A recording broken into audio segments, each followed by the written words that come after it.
क्या हुआ मैडम? अरे भैया वो ये वरुण तुम ये रिक्शा चलाने लगे? क्या हुआ? कॉलेज में तो बड़ा लंबी लंबी फेंकते थे कि मुझे एक मौका मिल जाए मैं पूरी दुनिया बदल दूंगा। अब क्या हुआ? तुम्हारी तो खुद की दुनिया बदल गई।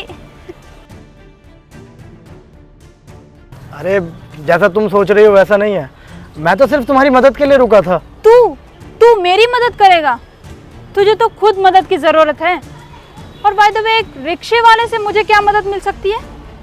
अपनी औकात देखिए, आए बड़े मदद करनी है इनको। चलो अच्छा है, तुम्हें अपनी औकात तो पता चली, लेकिन मुझे ये समझ नहीं आता कि मैं तुम्हारे जैसे लड़के के साथ उस वक्त रिलेशन में कैसे आ गई थी। एनीवे, देर आए दुरुस्त आए, कम से कम तुम्हारे साथ जिंदगी बर्बाद होने से तो बच गई ना।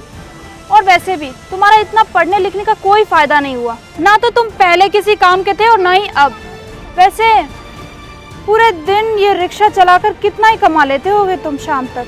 तुम्हारे किसी भी फालतू सवाल का जवाब मैं देना ज़रूरी नहीं समझता, और ना मेरे पास इतना टाइम है। Oh really? I am very very sorry जो मैंने तुम्हारा इतना कीमती टाइम बर्बाद कर दिया। एक रिक्शे वाले का करोड़ों का नुकसान हो गया। अच्छा, अब मैं समझी। इतनी देर में कोई सवारी आएगी तो 4 पैसे ही आएंगे, क्योंकि इससे ज़्यादा तो तेरी औकात है नहीं। लेकिन चल, तू भी क्या याद रखेगा किस रईस से पाला पड़ा है। ये ले। अरे देख क्या रहा है, रख ले। अपने पास रखो, मुझे इसकी ज़रूरत नहीं है। है ये तेरी खुददारी। पूरे दिन रिक्शा चलाएगा तो भी इतने पैसे नहीं कमा पाएगा। वैसे 2 वक्त की रोटी का इंतजाम हो जाता है या नहीं? वैसे शादी हो गई तेरी? ओहो, मैं भी क्या सवाल पूछ रही हूँ। एक रिक्शे वाले को कौन ही अपनी बेटी देगा?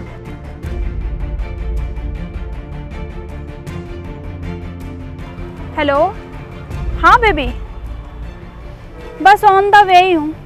वो क्या है ना कि मुझे एक रास्ते में भिखारी मिल गया था, तो उसी की मदद करने लग गई थी। आपको तो पता ही है कि मेरा कितना बड़ा दिल है। और हाँ, रास्ते में ना मेरी गाड़ी ख़राब हो गई थी, तो इसीलिए थोड़ा लेट हो गया।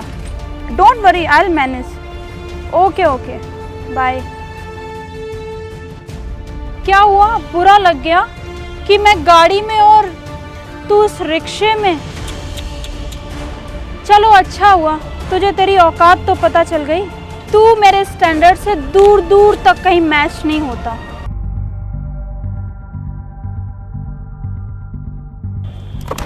Sir, is everything okay? Oh hello, किस एंगल से ये छपरी सर लग रहा है? और हाँ, ऐसे लोगों को ज्यादा इज्जत देने की जरूरत नहीं है, वरना ये अपनी औकात भूल जाएंगे। अरे आप ये क्या बोल रही हो? आप जानते भी हो ये कौन है? अच्छी तरह से पता है कि ये कौन है। ये वो नाकाम आदमी है जो जिंदगी में कुछ भी नहीं कर सकता, बस ख्याली पुलाव पका सकता है। लूजर कहीं का। एक्सक्यूज मी मैम, आप जिनसे इतनी बदतमीजी से बात कर रही हैं वो रिक्शा चलाने वाले नहीं, ये रिक्शा बनाने वाली कंपनी के मालिक हैं, मिस्टर ठकराल। मतलब तुम ये कहना चाहते हो कि ये रिक्शा चलाने वाला नहीं बल्कि रिक्शा बनाने वाली कंपनी का मालिक है? जी, और ये है हमारी कंपनी का नया डिजाइन, जिसकी टेस्टिंग के लिए सर खुद फील्ड पर उतरे थे, जिसकी वजह से शायद आपको गलतफहमी हो गई कि ये रिक्शा चलाने वाले हैं। सो सर, मैं इसकी रिपोर्ट बनाऊं फिर? इसके बारे में मैं ऑफिस में बात करता हूँ। और हाँ, मेरी कंपनी में जो भी प्रोजेक्ट बनता है ना, उसका मैं खुद टेस्ट करता हूँ, ताकि मेरे कस्टमर्स को कोई शिकायत ना है। और तुमने तो मुझे नीचे दिखाने में कोई कसर नहीं छोड़ी, और मैं तुम्हारे लिए नहीं, सिर्फ इंसानियत के खातिर रुका था कि एक लड़की प्रॉब्लम में है, उसकी मदद कर दूँ। लेकिन तो तुमने ये बात मुझे पहले क्यों नहीं बताई? क्या फ़ायदा था तुम्हें कुछ बताने का? तुमने तो मुझे मेरी औकात देखकर जज कर लिया। आज मैं जिस भी मुकाम पर हूँ, अपनी मेहनत और भगवान के आशीर्वाद से हूँ। मैंने जो सपने देखे उससे कहीं ज़्यादा मुझे ऊपर वाले ने दिया। और हाँ, अगर आज मैं रिक्शा चला भी रहा होता ना, तो मुझे शर्म नहीं आती, क्योंकि अपनी मेहनत का तो खाता हूँ।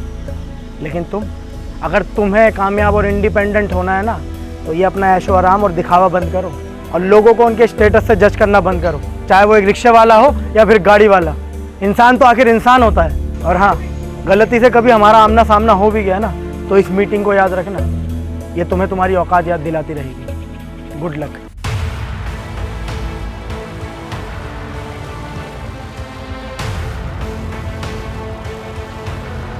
गाड़ी ठीक हो गई है तुम्हारी, ले जाओ।